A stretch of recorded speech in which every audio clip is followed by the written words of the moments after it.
The Bible as history. How to interpret scripture is the study this quarter. We went through quite a lot already, and this week we're looking at the history in the Bible as one of its important components, and we are checking some claims about its reliability and truthfulness. The historical context of the Bible sets the base for its theology. From creation through fall, the flood, and Abraham, the Jewish nation as witness for God, the coming and sacrifice of Jesus, the spreading of the gospel, the return of Jesus, and salvation.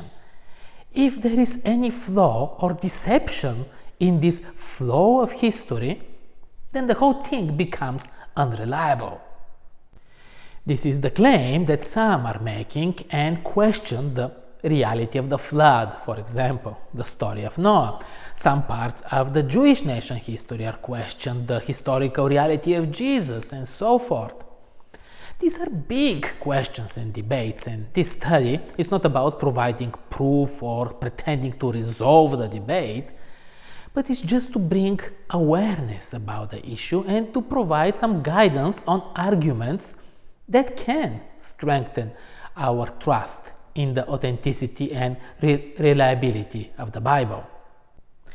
When historical claims are checked, usually you consult archaeology and other historical documents looking for references about the researched figures, events, and locations. This is what this week's study does. It goes over archaeological evidence. Some recent excavations, for example, have discovered a city believed to be the place where David and Goliath fought. Lots of research and science goes into such discoveries, helped by the very descriptive details in the biblical text.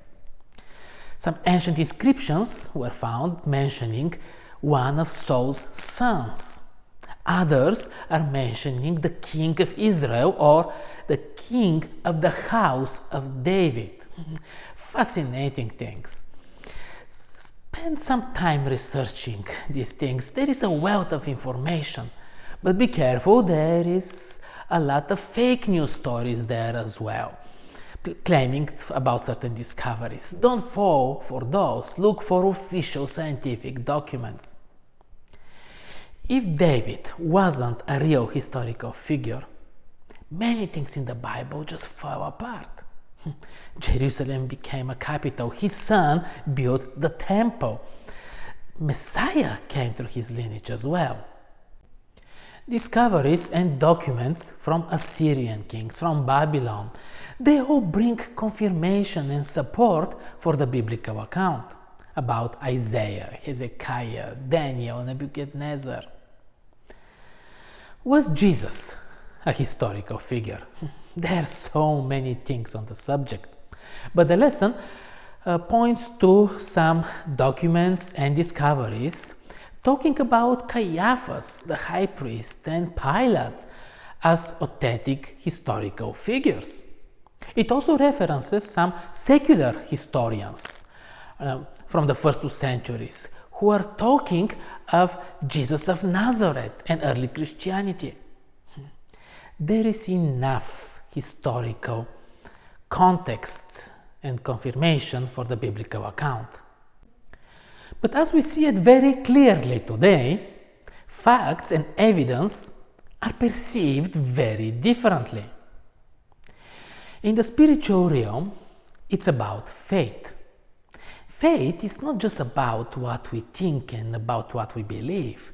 It's also about what we do with it. It's about trust and relationship with God. Noah trusted God even though he had never seen flood before.